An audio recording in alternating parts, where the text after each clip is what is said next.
अल्लाह ने अपने घर में सिर्फ अमीर बुलाए। जाओ कुरान मिंबर पे लेके आओ, अल्लाह के घर जाने का दावतनामा कुरान से निकालो। खुदा कहता मुस्तती हो तो मेरे घर आना, साहब इस्तात हो तो आना, मकरूज हो ना आना, बेटी ब्याहने वाली है ना आना, गरीब हो ना आना, मजदूर हो ना आना। अमीर खुश खुश अल्लाह के घर की तरफ चले। उसने हमें बुला लिया, गरीब सहम गया। उसने भी मालदारों को बुलाया, तो अब गरीब कहां जाए? गरीब सहमा हुआ था। या करबला से हुसैन के करम ने अंगड़ाई ली। हुसैन को तो गरीब है, कर्जा लेके करबला वापस हुसैन करेगा। मासूम का फरमान है नमक से खाना खा लेना, करबला की जियारत को तर्क ना करना। नमक से खाना खाओ, करबला जरूर जाना। इमाम ने फरमाया उधार ले लो किसी से, किसी के पांव पड़ जाओ कि मुझे इतना दे दे, मैं एक बार करबला जा सकूं। जब इमाम ने यह जुमला कहा तो सामने बैठा हुआ बंदा रो पड़ा। उसने कहा मौला वापस आके भी तो उसी ने कर्ज उतारना है ना, तो फिर वो मांगेगा कैसे? इमाम ने तड़प के कहा जो उसका कर्जा नहीं रखता वो तुम्हारा रखेगा। लेना तुमने है, वापस हुसैन ने करना है। खुदा ने कहा मेरे घर आओ अमीर, हुसैन ने कहा मेरे घर गरीब आओ। खुदा ने कहा मेरे घर आओ मैं पिछले गुनाह माफ करूंगा। हुसैन ने कहा मेरे घर आओ मैं अगले गुनाह भी माफ करूंगा।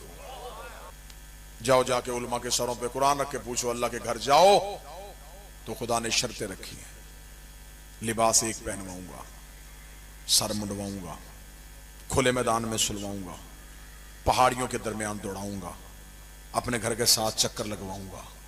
कभी कहूंगा पत्थर चूमो, कभी कहूंगा पत्थर मारो, कभी कहूंगा जागो।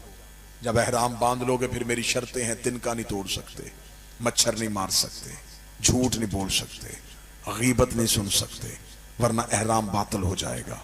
इतने सारे काम तुमने करने हैं, फैसला फिर मैंने करना है कि मैंने हज कबूल करना है कि नहीं करना, हज रखना है कि नहीं रखना। क्या कहने हुसैन तेरे करम के। हुसैन ने कहा तू सिर्फ नीयत कर, कबूल पहले करूंगा सफर बाद में करवा। हुसैन ने कहा तू सिर्फ नीयत कर के मैं करबला आना चाहता हूं, तू नीयत कर। हुसैन कहते हैं मैं तुझे पहले गुनाहों से माफ करूंगा। अब सत्र सुनो। एक बंदे ने इमाम से पूछा, उसने कहा मौला हर अमल करने के बाद कबूल होता है, नमाज पहले पढ़ो बाद में कबूल, रोजा पहले रखो बाद में कबूल। खुदा ने कोई अमल पहले कबूलियत में नहीं लाया, पहले अमल करो फिर कबूल। ये करबला की वाहद ज़ियारत है, ये कबूल पहले अमल बाद में। जिसे हाथ लगाने से पहले बदन का मासूम होना जरूरी है। हुसैन पहले गुनाहों से धोता है, फिर हुसैन जब जर्री पे लेके जाता है तो हुसैन ऐसे कर देता है जैसे अभी मां के शिकम से भागा।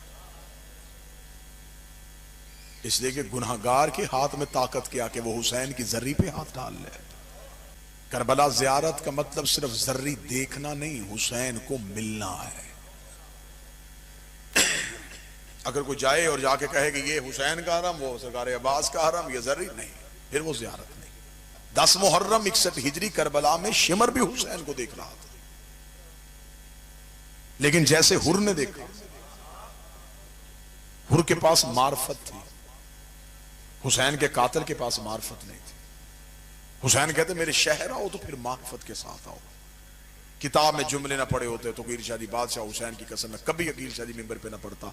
मौला हुसैन फरमाते हैं कि जब मेरा जाहिर मुझे मिलने के लिए करबला में आता है, हुसैन फरमाते उसका सबसे पहले इस्तकबाल करने के लिए शहर से बाहर अब्बास खड़ा होता है। हुसैन को लेके आया हुसैन की बहन के खैमे के साथ।